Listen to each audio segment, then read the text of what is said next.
Super Código Aberto na área e você aqui com a gente mais uma vez estudando a Bíblia de um jeito diferente nessa novíssima temporada onde estamos curtindo Mateus e com super convidados. Sempre é bom ter você aqui conosco aqui na TV Novo Tempo. Como é que você está? Tudo bem? Passando bem a semana? Novo Tempo é esse espaço que escancara uma janela para você jovem estudar a Bíblia com a gente, perguntar, questionar, concordar, discordar, mas acima de tudo ter opinião, ter atitude, ter esperança na tua vida.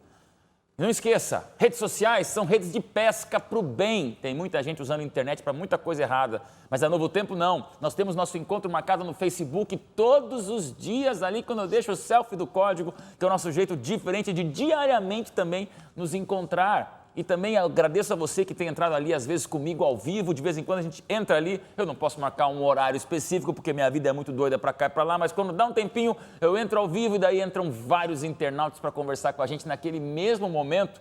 Isso é bom demais, por isso a você que mora no Brasil ou para você que mora fora do Brasil, me surpreende quando eu vejo os comentários de gente da África, da Europa, gente dos Estados Unidos, gente do Japão, da Austrália, é o mundo todo conectadíssimo aqui com a gente no Código Aberto e também no Face, no selfie do código. Já vou direto aos nossos convidados, eu começo hoje com você, Jennifer. É isso mesmo. Primeiro programa, estava nervosa? É Não mais tanto, ou menos, você não parece né? nervosa não, né, Jennifer? Tava ansiosa, Já mas vi a Jennifer tá em tudo outros bem. lugares públicos, assim, com multidões, você parece que disfarça teu nervosismo. É, eu disfarço bem, na verdade. Que bom, jornalista, né, repórter, super especial. Jennifer, a pergunta direta é, o que é que você gosta de fazer quando você não tem o que fazer? Ah, ler. Eu acho que uma das coisas que eu mais gosto de fazer na vida, desde criança, é ler. É mesmo? Ler ou escrever. Então, eu tenho alguns hobbies, mas esses são os principais. Se eu não estou lendo, eu estou escrevendo. E aí, as coisas, assim, fluem, né? Nesse momento de hobby, que eu não tenho o que fazer, surgem ideias. Ah, é muito Então, bom. o presente pro teu namorado Fernando lhe dá não é buquê de flor, é um bom livro. Jamais flor. Olha Eu falo pra aí. ele que eu não gosto de flores. Eu gosto de livros. Então, se alguém quer me agradar, por favor, me dê um livro. Legal. Uma biografia, de Já preferência. ficou a dica do presente aqui pra Jennifer, né? Felipe Valente, e aí? O que é que você gosta de fazer quando não tem o que fazer? Comer. Eita vida, aí tá Comida. assim, ó, gordo pra caramba. É mais fácil. Quem me dá um presente me leva num restaurante. Você gosta de comer mesmo, cara? Eu gosto. Comer é maravilhoso. Então é já uma diz pra delícia. nós assim, que lugar se chama atenção? Assim, Comida como é- japonesa. Olha aí, legal. Comida japonesa. Eu gosto de tudo, né? Porque todo gordo gosta de qualquer coisa, né? O que aparecer, traça, né? Mas comida japonesa é a minha fascinação. Rafaela Tá, também mas é então agora, chegada, quem né? não te conhece, quem tá vendo pela primeira vez no Novo Tempo, você tá falando assim, gordo, gordo, gordo, o teu passado pregresso. No meu passado, assim, eu extingui, assim, a gordura física, né? Mas a mental continua, assim... É mesmo? Eu sou essencialmente gordo. Eu serei para sempre gordo. Só o dia que Jesus voltar e me transformar completamente. Olha isso. E aí eu é teria a tua uma luta. mente de quem come saladinha. Aí tudo bem. Você Aí chegou eu a quantos seria... quilos? Cheguei a quase 150 quilos, cara. 150 quilos. 150. Não, mas eu tenho uma alimentação legal Sim, hoje. não, Minha o povo já alimentação te é conhece. boa, eu tenho uma... Faz esporte também, Pratico aproveita. esporte, malho e tal, tô musculoso, tá dando pra ver. Dá pra ver, saradaço. Isso, saradaço. Vamos lá, Código Aberto não para. Rafaela Pinho, é a Rafaela que o povo vê sempre cantando e aqui no Código Aberto está conhecendo agora uma Rafaela falando, dando opinião, pensando na Bíblia. Você também gosta sempre de pregar, eu já vi muita apresentação da Rafaela, que ela abre a Bíblia, conta testemunho, mas aqui no Código Aberto aqui você fica mais à vontade. Tá bom, Rafa? Mas nessa aqui eu tô nervosa. Super à vontade. Não. Vamos Tá, pô, não conversar. pode, né? Tá vendo? E Tem que agora eu vou te acalmar. perguntar aí, o que a Rafa faz quando não tem o que fazer? Bom, além do que já disse o Fio, né? Eu também sou chegada numa comida, mas eu gosto muito de ficar com bicho. Então, assim, Quem te acho- acompanha nas redes sociais vê que você, inclusive, é uma ativista defensora dos animais. Você vira e mexe, favor da anuncia. adoção, É isso na hora aí. de compra, cuidar dos animais. Então, assim, se eu puder estar com um bicho, eu tô feliz. Vou com a minha cachorrinha, levar ela pra passear, levar ela na praia. Vou na casa da minha mãe. Todo bicho que eu pego na rua, eu levo pra casa da minha mãe. Ela já tá com 6 já, né? Que loucura. Então, eu vou lá. Pra mim, assim, é uma das coisas que mais me deixa feliz é estar em contato com o Você animal. já repassou muito bicho por aí, né? Porque vira e mexe, você coloca no Muito. Face, gente, achei isso na rua, quem quer? E eu vejo que loguinho você já despacha pra alguém. Direto, e tem umas o amigas bichinho. minhas que resgatam também, eu ajudo elas a arrumar dono para os animais. Eu acho que isso é ser cristão, é você cuidar de toda a criação de Deus. Já- Eu canto para os seres humanos, atendo os seres humanos, e no meu tempo livre, no meu hobby, eu cuido dos animais. E assim eu fico Gente, isso muito aí é feliz. ação cristã, parabéns, legal de ver. Vamos nessa, pastorzão. E aí? Eu gosto de fazer muita coisa, né? Assim, geralmente todas as minhas atividades de hobby assim são domésticas, né?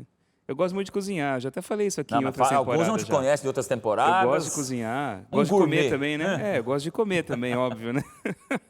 Mas eu gosto muito de cozinhar também. Tive que aprender a fazer comida japonesa em casa, porque eu também tenho lá meu filho lá, que ele é amante da comida japonesa, assim, que nem Olha. o Felipe também.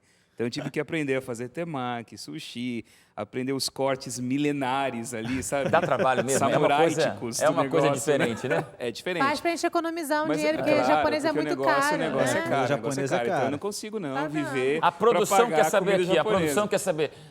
E na questão da comida judaica, você tem alguma Gosto você, também, eu faço. você faço, faz? Porque você aqui faço. dá um banho pra gente de tem que levar, conhecimento. você tem que ir na casa do Marcelo para comer o falafel que Eu ele faço muita ele comida, prepara, o pão. Você Opa. tem assim uma culinária judaica europeia, da comunidade judaica europeia, e você tem uma comida israelense, que é a comida mais ligada ao Oriente ali, né, Oriente Médio. Então eu gosto de fazer falafel.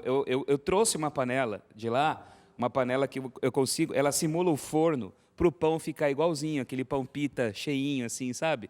Eu faço falafel, faço hummus, eu faço pão. Gente, Eu gosto de vamos fazer essas parar coisas em porque o casa. programa é outro, aqui estamos entrando numa profundidade Tá na começando a assunto dar de comida. fome, tá começando a Mas dar eu fome. gostei, pastor Marcelo, vai ter que depois levar A A gente não faz deu a aqui hora um do esquema, almoço, a né? gente vai já tá fazer um com esqueminha. fome. Eu não assim, conheço né? nada, para mim é novidade total. Falafel é um bolinho de grão de bico. Tá. É vegetariano. Você faz um bacana. bolinho de grão de bico e você faz ele frito, né? Ou assado. Mas frito é o tradicional. E o hummus é aquela pasta de grão de bico. É a maionese do Oriente Médio. Para quem não lhe Hoje à conhece noite, tanto, o quando pastor acabar- Marcelo vira e mexe, vai lá para terras bíblicas, né? Você vai muitas vezes, você tem uma experiência muito bacana de ver essa cultura tão clara. E para estudar Mateus, ninguém melhor do que alguém. Quantas vezes você já foi lá para Jerusalém, pastor? Mais ou menos?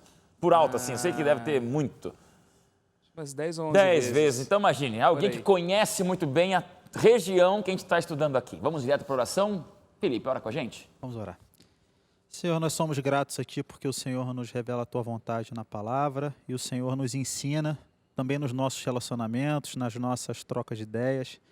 E nós sabemos que o Senhor tem muito a nos ensinar hoje e nós pedimos a Sua bênção, não só sobre nós, mas todos aqueles que também nos ouvem. Em nome de Jesus, amém. Amém, Senhor. Nosso guia de estudo já começa direto com uma frase dizendo que conhecer o significado e o propósito da vida é um dos grandes desafios que nós temos em nossa existência. E aí eu me lembro de uma estatística que eu li num dos veículos de comunicação no ano passado, dizendo que só no Japão 1 milhão de jovens não saem de casa. Eles se trancam dentro do quarto, eles não saem do quarto, vivem nesse mundo virtual, tendo medo do mundo real, e quando alguma coisa errada acontece, o país com maior índice de suicídios do planeta também é o Japão, por essa carga de desespero em busca do significado.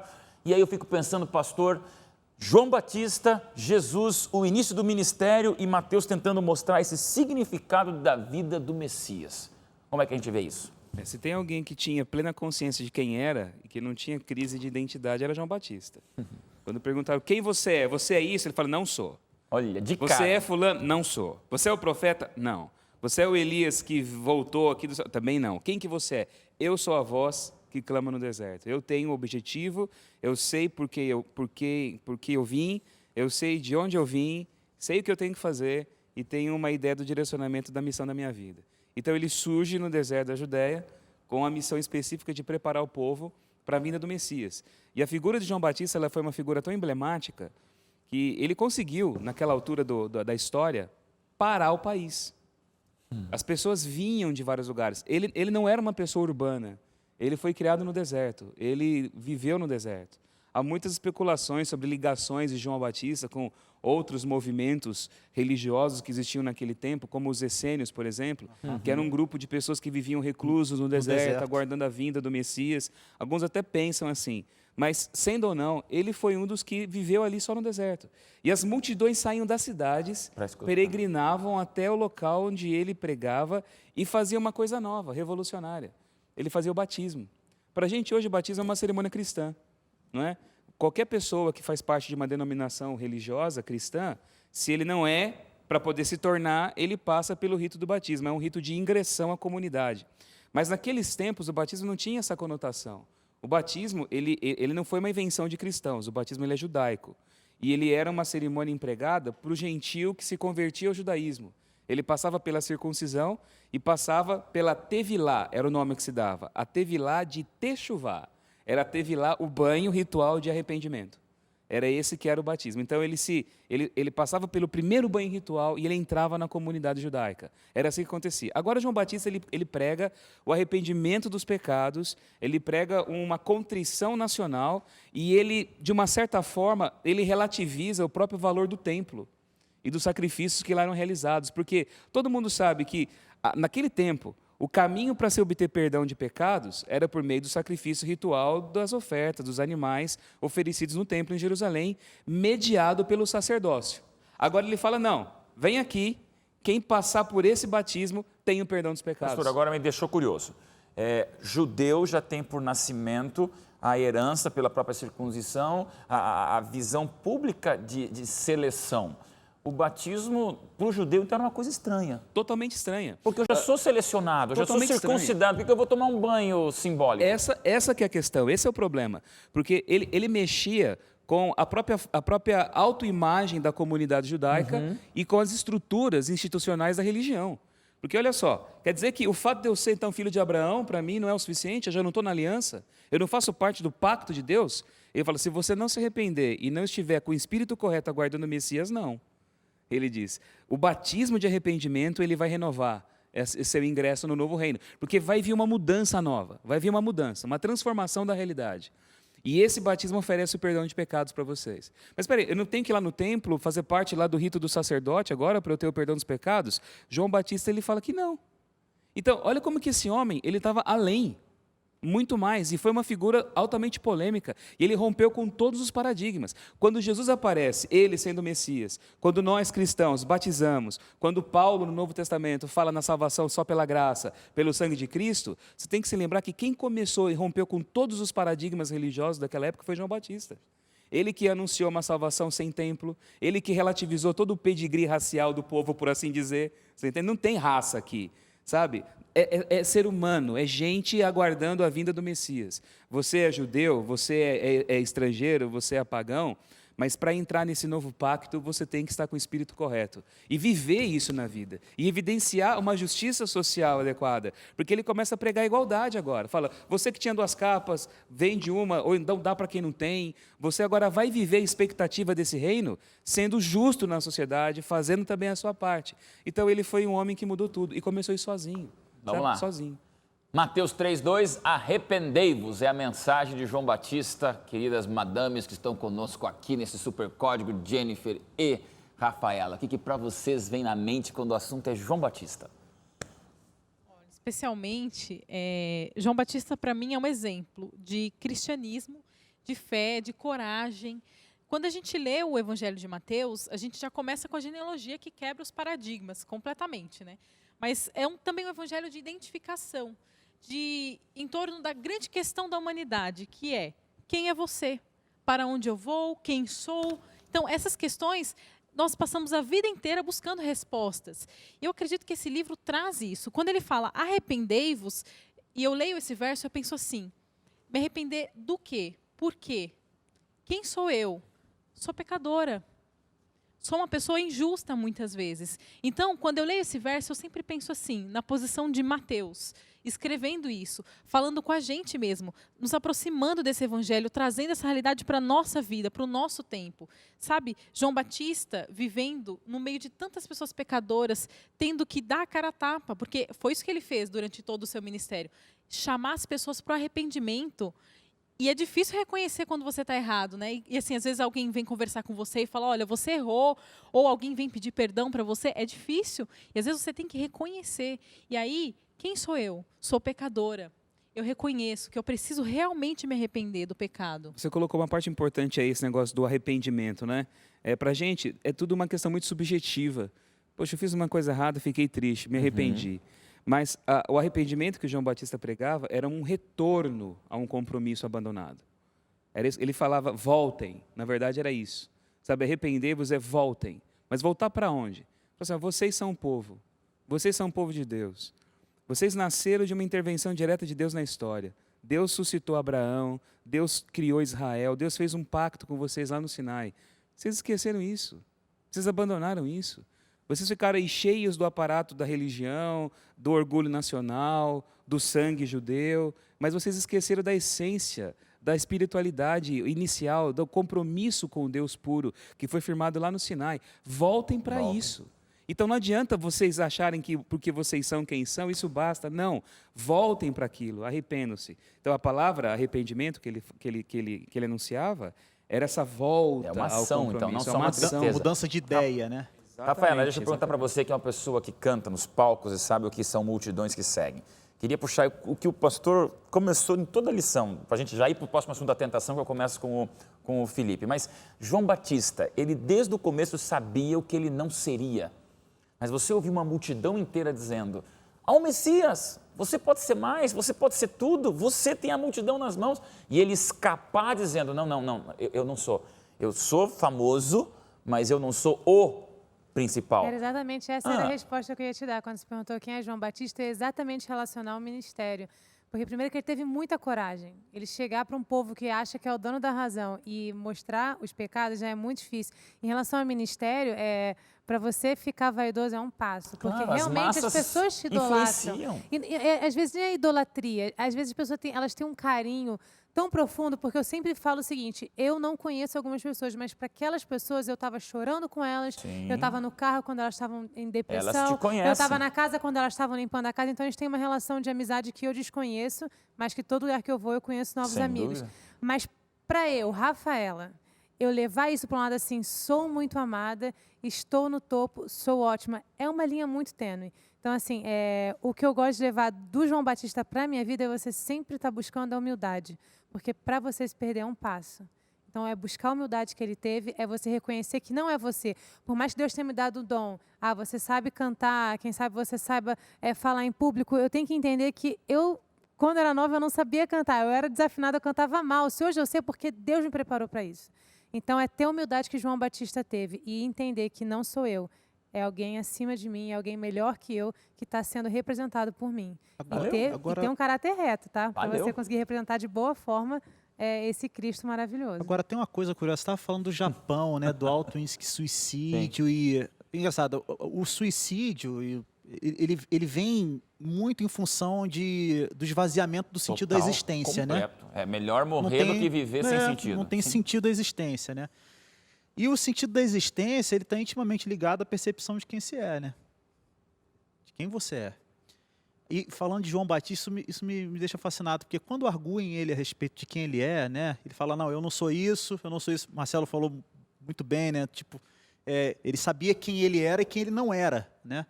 Mas na hora dele dizer quem ele é, por exemplo, ele não fala a partir dele, né? Ele fala assim: eu sou a voz que clama do deserto. Ele cita a profecia de Isaías.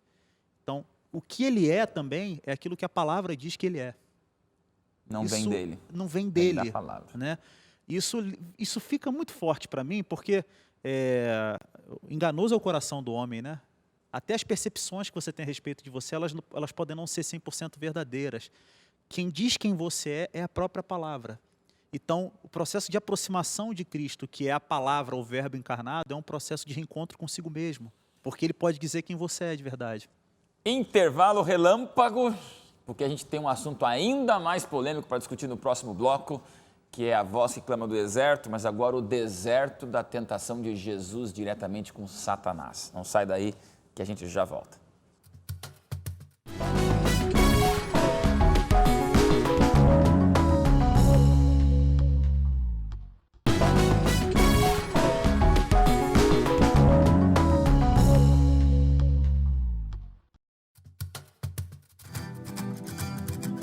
Já começa o segundo bloco do Código Aberto, causando aqui, polemizando mesmo, porque está lá na Bíblia, Mateus 4:1, pastor Marcelo, que o Espírito Santo pega Jesus, Messias, todas as lutas, a divindade e a humanidade, desenvolvendo todas as suas habilidades ali para levar para o deserto para ser tentado. Esse é um texto bíblico que me incomoda, porque, peraí, como é que o Espírito Santo leva Jesus literalmente para ser apertado no deserto pelo diabo? E aí? É uma coisa muito estranha você imaginar o Espírito Santo te colocando para enfrentar o mal. E o mal não é uma maldade, é o mal. É o mal personificado, é Satanás. E Jesus não procurou a tentação. Ele não falou assim: agora que eu estou no poder do batismo, vamos lá, queda de braço com o diabo, né? Vem aqui que eu encaro. Não, ele não vai. Ele é levado pelo Espírito. E isso mostra uma coisa muito importante para a gente, né? Ele é filho de Deus, ele tem consciência também de quem ele é. Ele vai ao deserto, ele é submetido à maior prova, mas é no meio desse embate com o mal, com a realidade antagônica total, que ele também pode mostrar quem ele é. A gente está falando muito sobre esse negócio de saber quem eu sou, não é? E agora mesmo, o Felipe falou sobre a palavra que mostra quem eu sou. Mas eu também tenho consciência a respeito de quem eu sou quando eu sou exposto ao contraditório. Quando eu tenho que encarar aquilo que é o antagônico, aquilo que é contrário a mim. É ali que a minha verdadeira essência aparece. No ambiente do aplauso, no ambiente das aprovações, Todo mundo se ilude. no ambiente onde eu sou ali considerado o grande, onde a unanimidade me favorece, eu crio uma ilusão a respeito de mim que eu não sei quem eu sou. É uma figura idealizada que os outros projetam sobre mim e eu acredito que é verdade. Agora, é no embate com o mal, é na contradição, é no choque, é na adversidade que você mostra quem de fato você é. Por isso que a gente usa um termo muito popular entre cristãos e evangélicos, a palavra provação, né? Ah, isso é uma provação. Mas que raio é provação? Provar o quê? O que eu tenho que provar? Você não tem que provar, você tem que se conhecer. Essas coisas vêm para que você se conheça, para que você se olhe, para que você se perceba, para que você avalie de fato do que você é constituído, para onde a sua vida está caminhando com o substrato que você oferece para construir a sua existência. Então, Jesus é levado ao deserto, porque lá a questão da identidade vai florescer. Quem você é? Se você é o Filho de Deus, se você é, faça. Se você é. Então, o deserto é quem revela de fato quem nós somos. Não é o aplauso, não é o ambiente ali Então, o Espírito Santo não levou Jesus para ser provado, mas para ser revelado.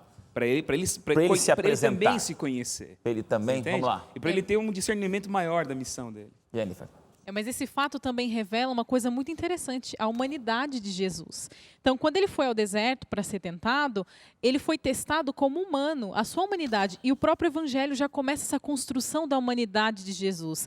Quando vem na genealogia, mostrando homens, mulheres, pecadores, enfim, tem essa construção em torno da figura de Jesus. E quando eu penso assim, quem é Jesus? Jesus é fiel, é santo, é amor. Mas, para mim, Jesus é uma pessoa com quem eu posso me relacionar. É como vocês aqui. Então, para mim, Jesus é tão próximo quanto naquele momento ele estava das outras pessoas. Ele foi levado para lá como uma pessoa. Sabe, a figura humana. Mas ele foi tentado como Deus. Mas ele se colocou no lugar do homem. Para deixar para nós o sentido da aprovação como prova de que se eu venci nas minhas condições humanas, você também pode vencer, você também pode conseguir. E você quer conhecer uma pessoa de verdade, assim, você quer saber quem é uma pessoa, é só dar poder para ela. Opa, toda a vida. Deu poder, você sabe quem é quem. Me parece que dentro desse processo de descoberta de um plano mais dilatado de sua missão, né? Me parece que é exatamente aí que a gente sabe quem é Jesus, né? Quando ele é provado justamente no exercício do poder, né?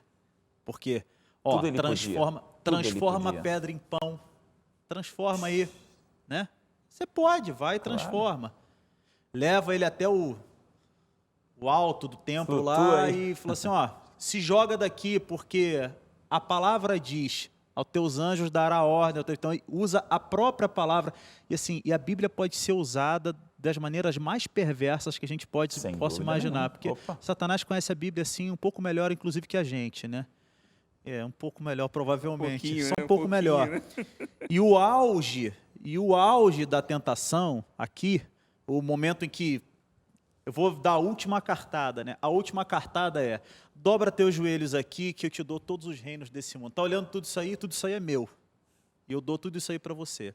Me parece que pessoas apaixonadas por poder, pessoas apaixonadas por cadeiras onde elas sentam, pessoas apaixonadas pela caneta que tem, pela força que a sua caneta tem, que a sua assinatura tem, pessoas apaixonadas, inclusive, pelo prestígio e pela maneira como outros dão credibilidade àquilo que ela fala, são pessoas extremamente embotadas do ponto de vista espiritual.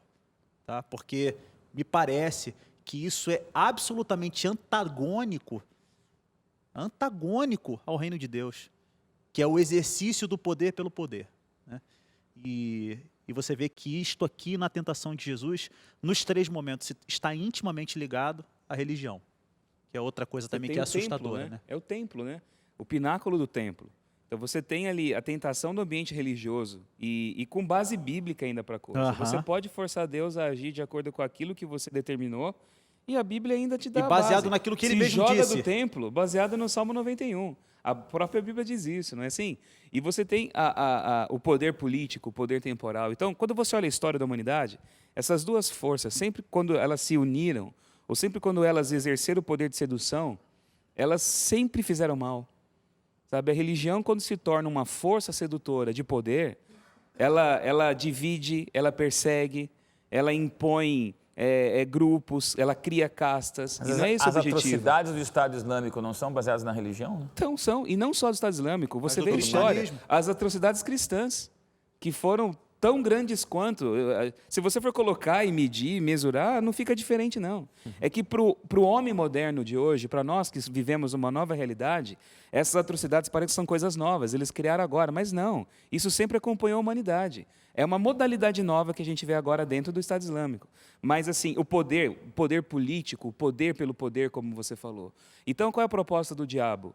Ele fala o seguinte: olha, você é o rei, não é? Está lá na genealogia, né? Você é o rei, né? É o filho de Davi. Então o reino vai ser teu mesmo, não adianta. O final é esse, não tem como mudar a história, já está determinado. Então a proposta que eu faço é a seguinte: pega todo o resto do evangelho, rasga. Para que cruz? Para que isso? Queima todas as etapas em nome daquilo que você sabe que é teu mesmo. Já é teu, tem base bíblica para isso, é assim. Sabe? Que sedução. Então, manipula a coisa, faça com que Deus te sirva agora. Você entende? E na maioria das vezes é isso que a gente pede.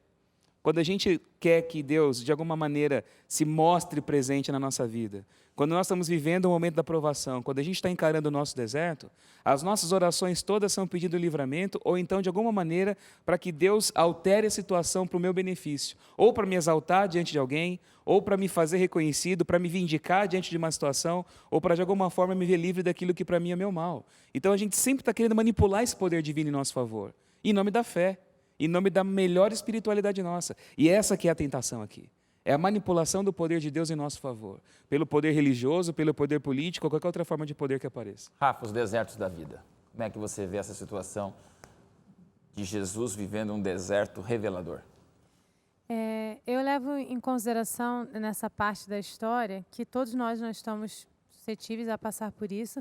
Isso que o pastor falou, eu penso assim, de uma forma muito forte, é o que eu tenho na cabeça, sempre tive, que a gente pega a Bíblia para manipular, para querer que seja feita a nossa vontade, quando passa por uma aprovação, mas olha, eu sei porque eu já briguei com Deus, né? Eu não vou negar, assim, eu não estou longe de ser santo, mas já briguei com Deus, já falei, Senhor, eu canto, tipo, entendeu? Me achando, eu canto e estou sofrendo desse jeito. Eu dedico a minha vida para o Senhor e eu estou sofrendo, a gente pega a Bíblia. 1000 cairão ao teu lado, 10 mil à tua direita, e eu estou aqui, eu estou caída no chão, e a gente tem mania de pegar e deturpar tudo, achando que a partir do momento que a gente aceita a Deus, a gente está livre de provação. Só que essa mesma Bíblia, ela fala que você vai passar pelo fogo e não vai se queimar. Em Salmos, ela fala que você vai passar pelo vale da sombra da morte.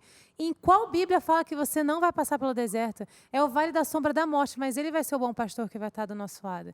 Então, essa história, essa parte da história do deserto, mostra que você vai passar por provação, mas que como Cristo venceu, você também pode vencer.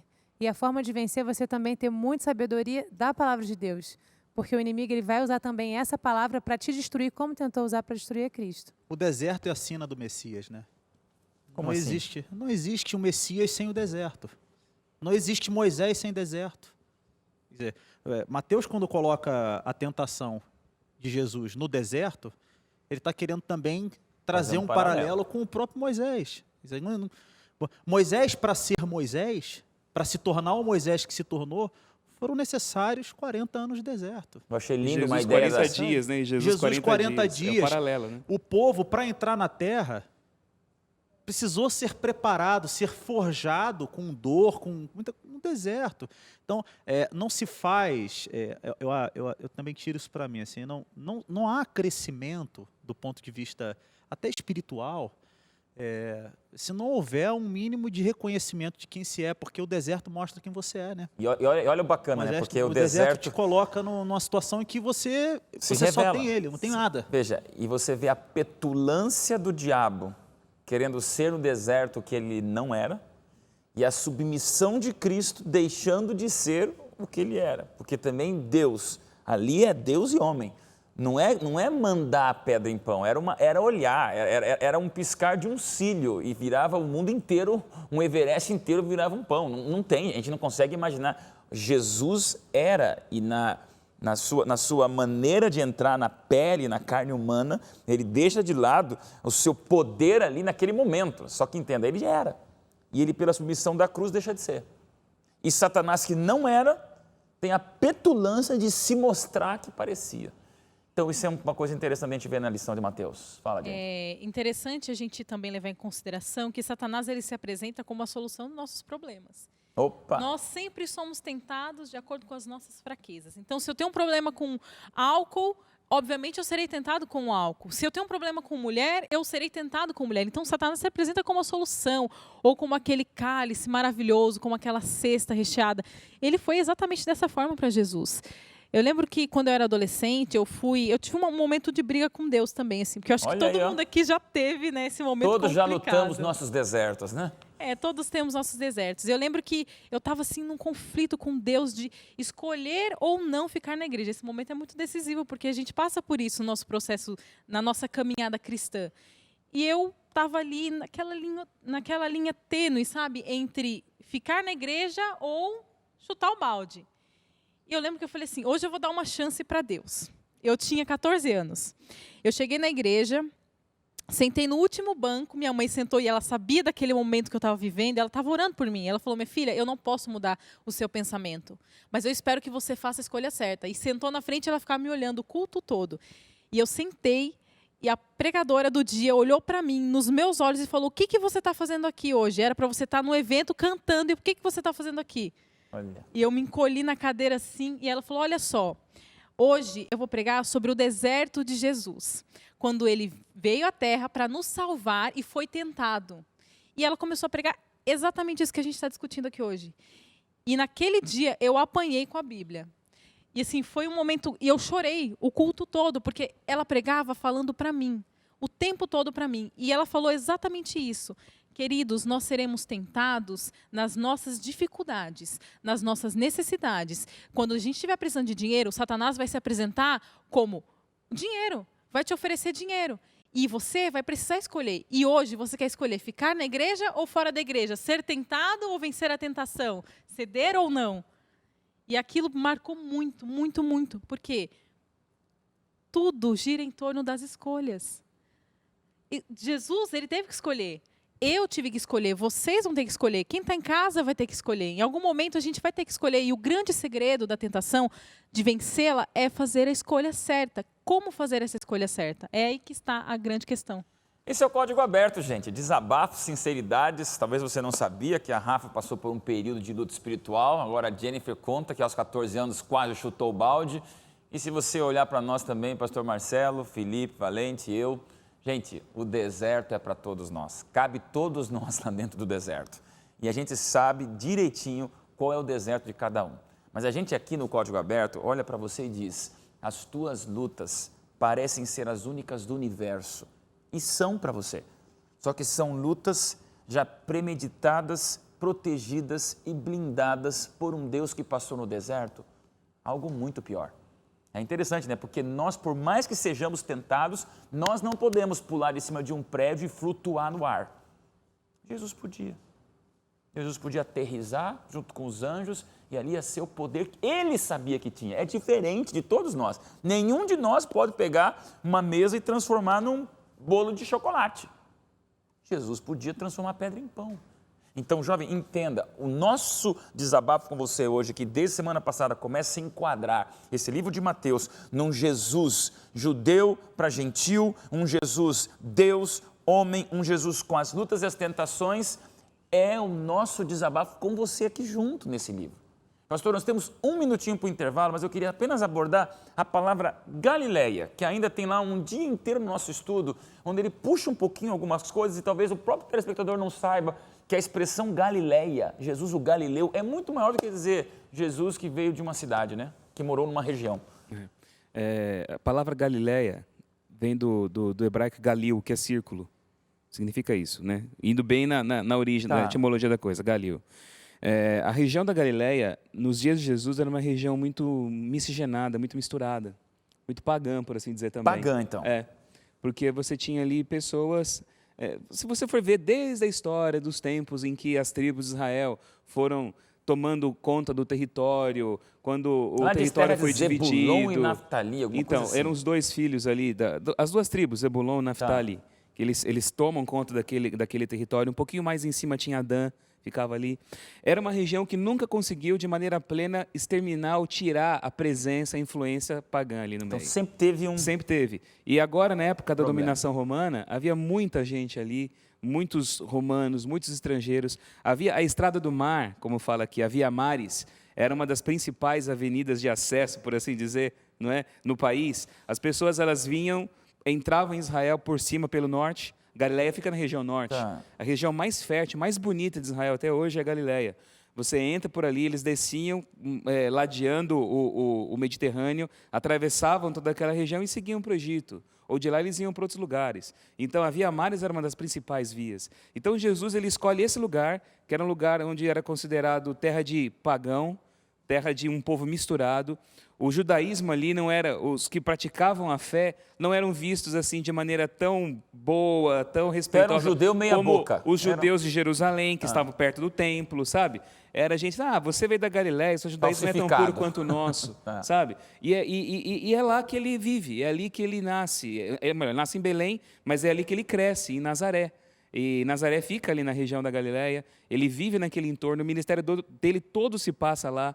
O Mar da Galiléia, né, como a gente chama mar, na verdade é um lago bem grande. Né? É na parte mais baixa ali, porque é uma depressão, uma panela, onde aquele mar fica ali. Né? Ele é formado, o Rio Jordão, ele empoça, entre aspas, ali formando o Mar da Galiléia. Né?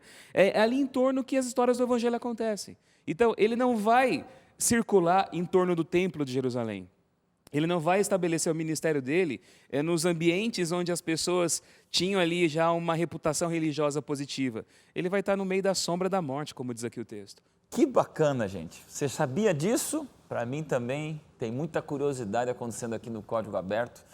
Esse é o Jesus. Esse é o Jesus que vem de Nazaré, que vem da Galileia, então de um lugar de um judaísmo falsificado, misturado. E esse é o Jesus de Mateus. Rápido intervalo, você vai entender porque a gente conversou sobre tudo isso no teu coração assim que a gente voltar. Não sai daí não, Código Aberto no ar.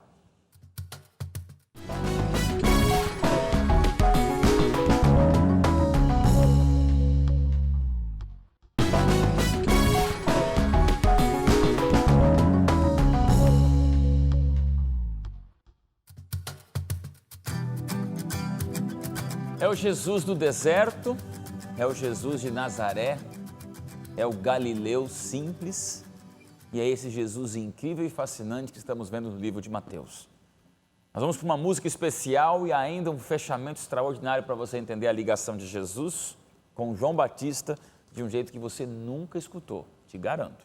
Vamos lá, Felipe, cantar o quê e por quê? A gente está falando de João Batista, né? Estamos falando do batismo, da relação do homem com as águas, né? Eu tenho uma alegria muito grande de poder cantar uma música que tem esse significado para mim e que tem a ver com esse encontro com a graça de Deus nas águas, né? Pai, se quero alcançar, me lanço às águas, bem no fundo transbordar a dor e as mágoas. Em paz vou me deixar levar nas ondas que me deu. Sozinho vou nadar de costas, contando estrelas que me fez.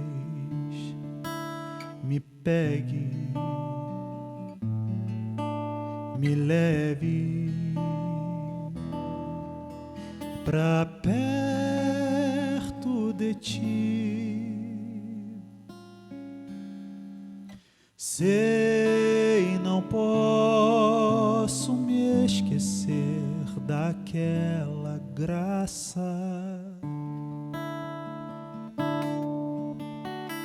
Basta sempre recorrer às mesmas águas. Silente quero me banhar das obras de minhas mãos, lavar a alma de vitórias em águas de perdão. Me pegue, me leve pra longe de mim.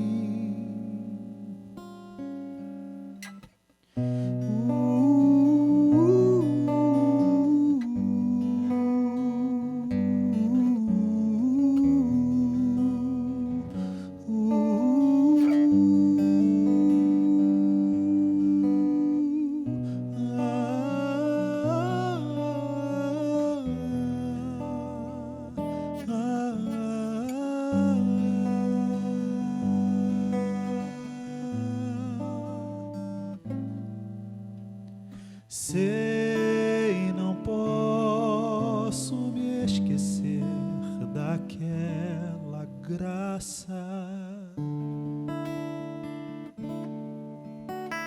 Basta sempre recorrer à mesma água. Silente quero me banhar das obras de minhas mãos, lavar a alma de vitórias em águas de perdão. Me pegue, oh Pai, me leve pra longe de mim.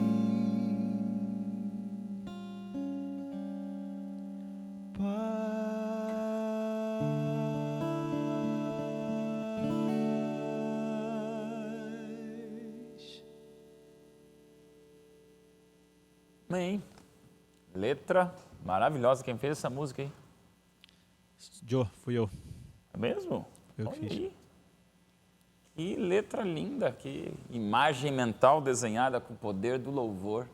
Palavras incríveis. Pastor, João Batista e Jesus têm algo em comum. Ambos começam seus ministérios falando da palavra fortíssima, arrependei-vos. Tem muito paralelo nisso aí? Jesus, ele continua o ministério do João Batista. Ele foi o precursor, ele foi quem começou. E a pregação de Jesus ela é influenciada pela de João.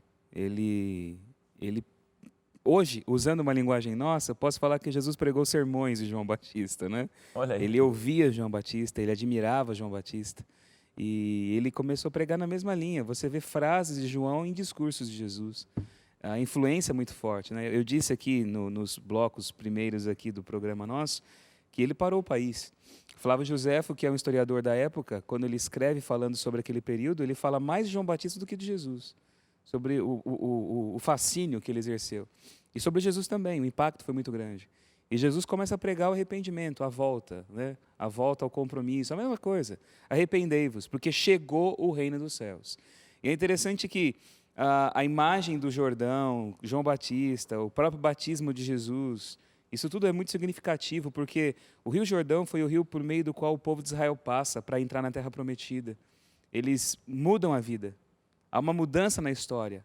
Há uma ruptura muito grande com aquilo que eles eram e aquilo que eles se tornam agora na terra deles, quando eles passam pelo Jordão. Então, a ideia da passagem pelas águas, e o Fio estava cantando agora, a gente fala Fio, né? Vou explicar aqui, o Vou Filipe. explicar o apelido, É um né? jeito assim, carinhoso, né? O Fio, né? O Fio estava cantando agora sobre as águas, e não tem como a gente não ligar essas coisas, né? Você vê o poder renovador da água, a mudança. E é exatamente essa mudança que Jesus prega, né? E ele vai lá para Galileia dos gentios, da além do Jordão, como a gente estava falando, o texto é claro, né? Depois do Jordão. Agora é o compromisso, agora o reino chegou. Agora o redirecionamento da história vai ser outro, porque o Messias chegou e a promessa da palavra se cumpriu aqui diante de vocês. O Jordão ficou para trás e a luz chegou para iluminar as trevas aqui. A continuidade do ministério do Batista é a obra de Jesus. É lindo, né? É muito lindo isso, é muito lindo. Porque você pensa que esse rito de passagem, né? Aquilo que estava no entre, agora não é mais, né? Agora uma nova coisa se inaugura, né? Algo novo se inaugura, né? E essa relação íntima entre a mensagem de Jesus e a mensagem de João, ela é curiosa, porque a imagem que a gente tem é de que a mensagem de Jesus era a mensagem de João, mas não, é que a mensagem de João era a mensagem de Jesus. É uma inversão, né, na verdade. Ele antecipa, ele abre caminho para essa mensagem no entre, que é o Jordão, né? Que é esse período, da mesma forma como as águas do Jordão são represadas para o povo passar, né? Me parece que há um represamento das águas do Jordão no papel profético de João Batista, a fim de que algo se inaugure, né? Que agora é o ministério de Cristo, e ele vem com a mesma mensagem, exatamente, que na verdade é a mensagem dele, que é de arrependimento, porque é chegado o reino. E hoje, quando alguém se batiza, muitas pessoas não têm consciência do que o batismo representa. A pessoa pensa que o batismo é só um rito para eu fazer parte de uma igreja. Não, quando você se batiza, você está compactuando com toda essa mensagem. E você se coloca na continuidade desse ministério do reino. Entende? A mensagem que João pregou, a mensagem que Jesus pregou, a mensagem que os apóstolos pregaram, ela agora se evidencia como transformação na minha vida. Eu passei por uma mudança. Minha mente foi transformada. E agora eu vivo anunciando o arrependimento, a mudança de vida e a chegada desse reino. O reino chegou para mim. Tudo se fez novo em mim agora. Todos os meus valores foram mudados à luz do reino. E eu agora sou um agente desse reino nessa terra, como foram os que viveram antes de mim. Agora você vê, desculpa mais uma vez, eu fico fascinado, porque olha, você vê, o batismo de Jesus, ele também é emblemático nesse sentido, né? Porque tem que acontecer para que se cumpra toda a justiça, para que as pessoas vejam, né? Porque João pergunta, e tu vens a mim e pedes para que eu batize? Mas como assim? Como assim eu vou batizar você? Ele falou assim, não, tem que ser para que se cumpra tudo, né?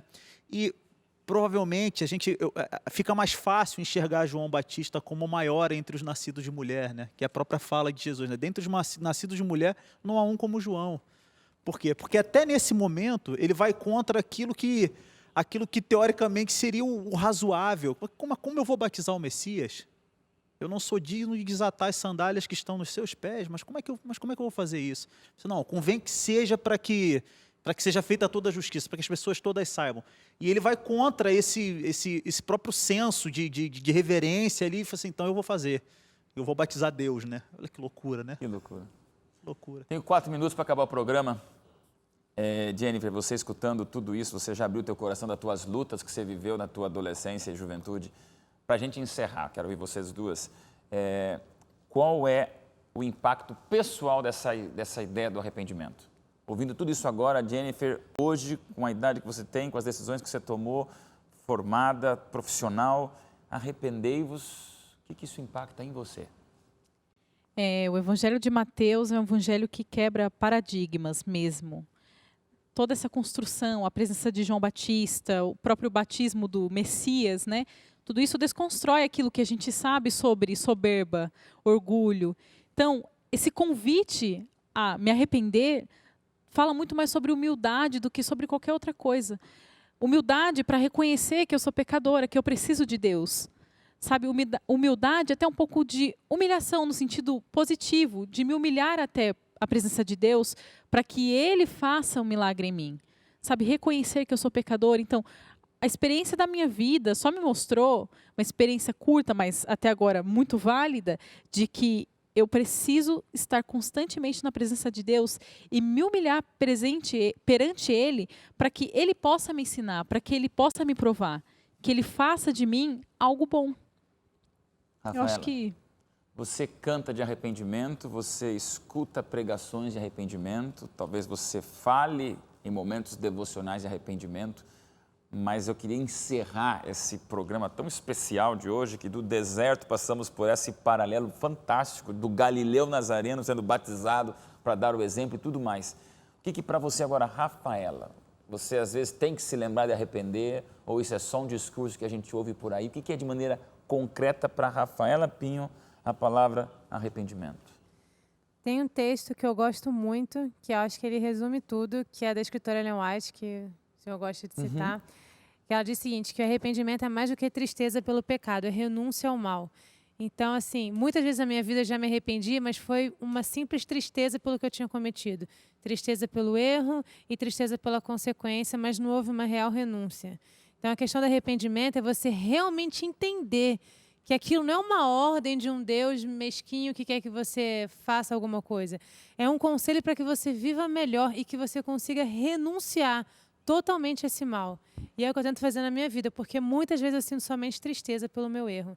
E eu tento realmente, hoje em dia, me esforçar para renunciar 100%. Dessa forma, o meu arrependimento ele vai ser completo. Falou tudo, gente. João Batista, Mateus 3:2, arrependei-vos. Jesus, Mateus 4:17, arrependei-vos. E eu acho que a Rafaela fecha esse ciclo de discussão com essa expressão que me chamou a atenção. Arrependimento não é uma tristeza, arrependimento é uma ação. A renúncia é uma ação. Então não fique nessa passividade dizendo assim, estou triste que eu sou pecadora. Não, o arrependimento é uma atitude. E se é uma coisa que jovem gosta de escutar hoje em dia, você não é passivo, jovem. Você pode pegar a panela para fazer um panelaço, você pode no meio da rua defender uma ideia, você pode se levantar numa universidade e dizer o que você pensa, você é opinativo, você hoje nas redes sociais você coloca o que você é, o que você gosta, o que você não gosta. Hoje o jovem não admite mais ficar invisível. Então entenda que o arrependimento nada mais é do que uma completa atitude ao teu alcance. Só tem mais 1 minuto e o programa acabou. O 2º episódio de uma temporada dramática de Mateus, para você entender, jovem, que você está aqui entre a gente, representado pelo Felipe, com as lutas da Rafaela, com o descobrimento bíblico que o pastor Marcelo nos apresenta, com as dúvidas que a Jennifer passou e com a minha impaciência vendo o tempo passando e Jesus não voltando, jovem. Eu quero você aqui com a gente. Mas para isso, arrependimento é uma atitude, é uma ação, é uma decisão de você dizer, meu Deus, eu renuncio o que não presta, eu deixo para lá o que não faz parte da minha salvação. Eu digo não àquilo que vai obstruir a minha eternidade. Jovem, você foi feito para o céu. Mateus apontava a Jesus, que aponta para nós no céu. A Bíblia, o Evangelho, tudo se resume num Jesus que está dizendo, arrependei-vos, porque tem coisa melhor. Tem um reino chegando, tem uma eternidade ao teu alcance. Tem o espetáculo do para sempre, à distância de um joelho dobrado, dizendo, meu Deus, me perdoe por ser tão podre, por ser tão sujo, por ser tão egoísta, mas eu deixo isso de lado para agora ser banhado pela graça. É só isso, jovem. E é tudo isso. Pensa nisso. Que Deus te abençoe. Forte abraço. Código Aberto continua sendo esse espaço para a gente estudar a Bíblia de um jeito diferente e para sempre. Até o próximo programa. A gente se encontra.